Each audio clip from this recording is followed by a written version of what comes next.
We lost. I think we lost his. Can you hear us? Are you there, Michael? He said something about a dying battery earlier. He did. That might be that is probably it for Michael. Check out his link to his channel below if you're interested in him. Yep. Yeah, Woody, you stepped away, and Kyle and I was like, got into a little bit of a tiff. Like, what happened? I remember I was looking up at the top left where it shows the recording time, and I'm like, God damn it, Kyle, we're like 46 minutes in and you guys are fighting about something. He didn't think I don't believe he's done. He didn't think I believed him for some reason about that story about that. Yeah, that was out. I didn't think so he told the story to us while you were gone about the lady threatening to kill the children, and she had the gun in the house hidden, and I thought she was the one who went to him for treatment. And then he's like, no, the husband. I'm like, wait, so he came to you years later and sought treatment, or like after the fact? Like, no, he left the kids there with the death threat hanging over them and left the country and came with me. And I was shocked by that, like, happening. And he took that as me thinking he was lying. But right. But what actually happened is you thought that the guys. I thought the man was ridiculous. Yeah. Yes. But not that Michael was a liar. That wasn't where you got this. I didn't think that until he brought it up 3 times. He was like, it's like you don't think it's true. It's like you try to poke holes in my story. And no, not at all. I want you to tell me more about the situation and why that. You know what was surprising? That was a good idea. Surprising is that the conversation was better after the fight. Yeah. Like unironically better. Like literally better. You know, I don't subscribe to that. I embrace my ego, and I am the reason that he called me smug, and he called me smug, and I ticked a little. He's like, you sit there in your chair. We're all. Did he say those words? Yeah, you sit there in your chair, all smug, judging this, and I'm just like, you're sitting there in your fucking chair with your goddamn headphones in your nose. There are real people who do things that. As you sit there in your chair, smugly judging them, they're real people who don't know what to do about situations. Well, this woman, idiot, man. This woman, you described crazy. This woman who was no one in the world is going to agree with this Asian woman. So he hooked up with Michael, and they went to Costa Rica and left the kids with her. And it all worked out. And Michael says that I'm sitting here smugly judging her. Shut up, Michael. Michael, won't you? You're being a little smug there for someone who's on the side of a house somewhere with birds calling and dogs barking. I heard a stranger walk by a minute ago. Don't be rude to me and cut me off. I let you trail on for 3 fucking. I don't know how many stories of nonsense. With your fucking smug teeth. He seemed like a pretty sincere guy to me, and I was really sympathetic to his man. That guy went through one of the worst, the saddest story of all time. Like, the most traumatic thing to go through and ever. Like, if that was pitched for the beginning, if that was pitched for like the beginning of a movie, it would literally. I was going to make a joke when he said it early on and be like, dude, that is literally unbelievably sad. Like it would get turned down in a writer's room for being like, no one endures this level of 364 days of pregnant. Yeah. Like that's heartbreaking. To even be able to go on and pregnant. I wonder how long the period. Yeah, he said that. How long from the car crash to the LSD trip? Did we get a vibe for that period of time? No. Oh, I thought maybe we didn't learn how often he takes it. Oh, we did every single day. Like that was so fun to say that every single day. Well, microdose. Yeah. He's like, oh, I microdose though. You know, like constantly microdosing is my guess. He wouldn't answer. That was funny to me. Woody was like, so how much you do a month? He goes on about being a sovereign citizen or something. That's not what he really said, but something silly. And then so. How many times a month? Wait, hold on. I don't want to forget this idea. Can we book a show where we get him and that prison guy Jesus Christ. and honestly, and I want to see if we can get to where all three of us are off screen at the same time. it's just those two. And then, but we don't come back until the crew breaks up. It's just like, I'm going to tell you this. You need to be doing LSD. And he's like, I was robbing a bank once. And he's like, really? That's fascinating. How'd you rob that bank? My daughter programs cell phones for a living, and she's only 6 years old. Her name's Susan. And then the other guy speaks up, and he's like, I'd like to make this movie. I produce movies.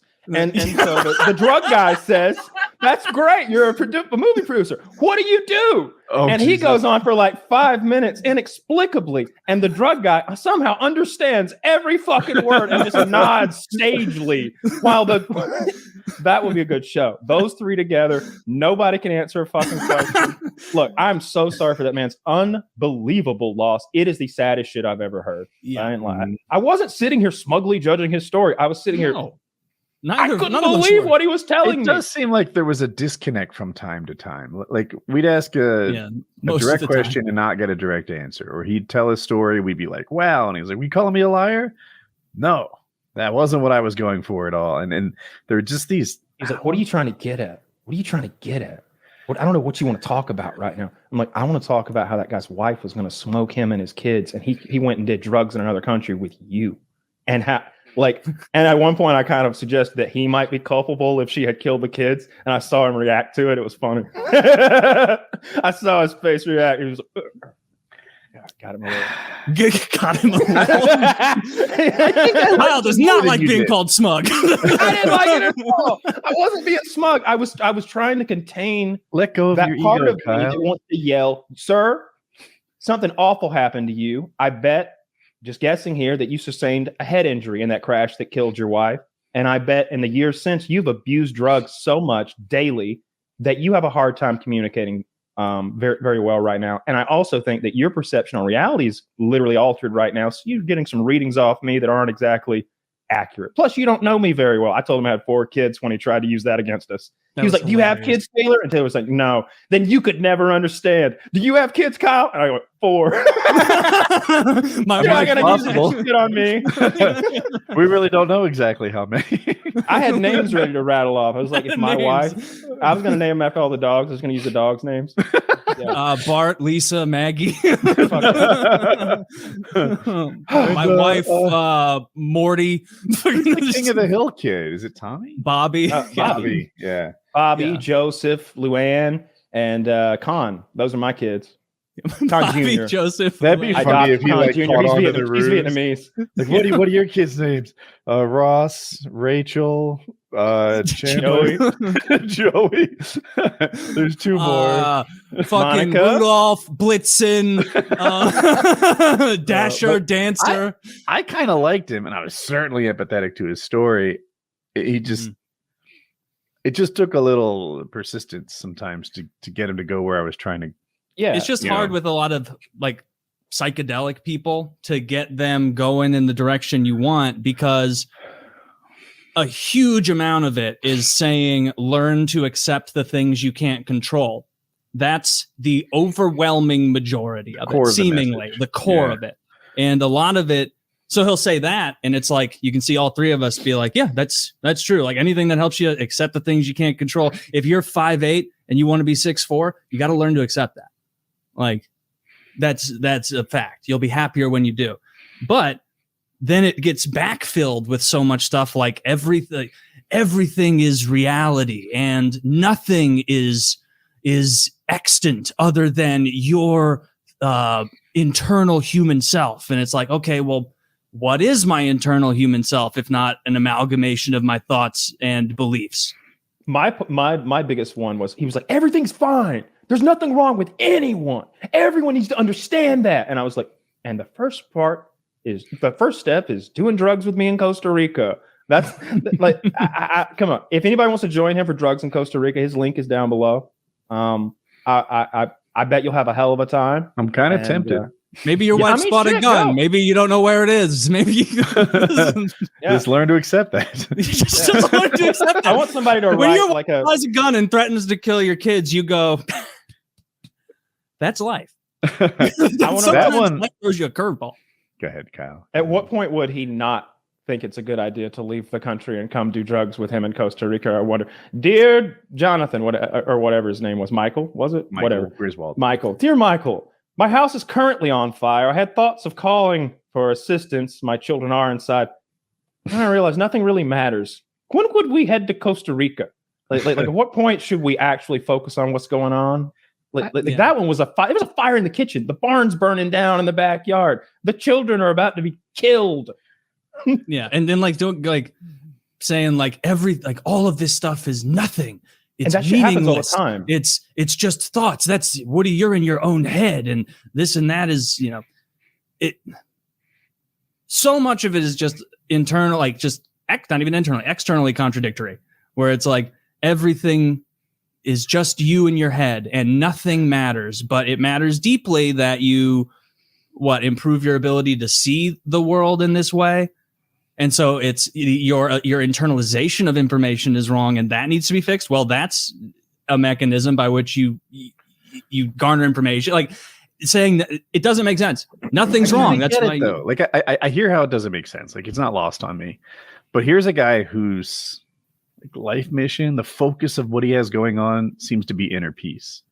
And you say accepting what you can't control. That's it, kind of. But I don't know I think it's accepting everything and embracing peace is what he's trying to do. And that is sort of compounded or connected to this idea of psychedelics, which are very difficult to explain. I don't know anyone who's gone on a trip and accurately tells somebody else what his experience was. You can get little elements of it, like your colors changed, or one time I did mushrooms and I found campfire smoke, a little purplish, and endlessly fascinating. I'm a little fascinated by smells are more in the first place, but it was on a whole new level where this smoke was just all I needed to enjoy my night. But by and large, people don't describe their trips very well.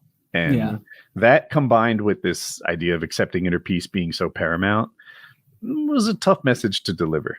It is, but I understand, I guess, the inner peace thing that he's trying to put forward. It's just, and there's given his background, why he would be like that. Of course. Yeah. 100%. I get why he is that way and everything, and why that works for him. It's just what I really want to. I'm sorry. Go ahead. Oh no. There's nothing meaning. Just telling someone none of this matters. It's all meaningless, and then going into how important it is to change your thinking in regard to these these is odd. I think we need to circle back and just realize that we're trying to pick apart these barely cogent arguments from someone who wasn't sober and hasn't been sober in years. Oh, you think he was high? He was smoking weed while we watched him, and he microdoses daily. So he's high on at least 2 drugs right then, having a conversation with us. That speaks to my lack of observation skills. Oh, you couldn't tell he was a little. No, yeah. I also thought. Go ahead, Kyle. I did a mean thing. I may have referenced the fact that he was outside a building and that there were birds and dogs. I was there for that. Oh, okay. I was like, this situation needs a little soothing. I was looking at you when I said it. I wanted to see how you reacted. I knew Taylor was going to love it either way, but I wanted to see what you, and I was like, Woody's trying to chill things out. He doesn't know the guy called me Smug. He'd be with me if he heard that. Dude, I asked who the guest was, and I came a little prepared. Like, all right, I knew what he was all about. I was like, should I microdose for the show? Just a thought, to join him.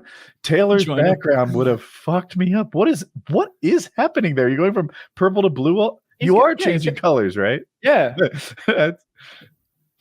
one of those lights that it rotates from purple to pink. It's literally not. It's just auto correcting it's changing colors. You're right. There's no color. Oh, it's the PC light. That's what it is, shining back there. I did not. I forgot I had that thing.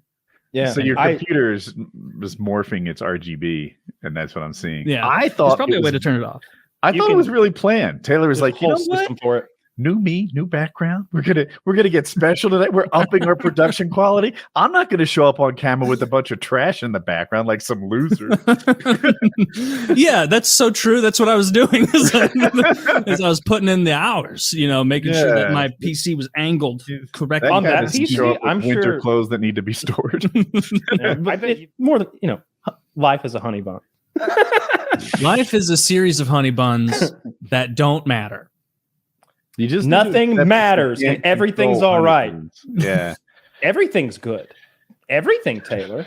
Mm-hmm. You know what I wanted to ask? What if something else was good?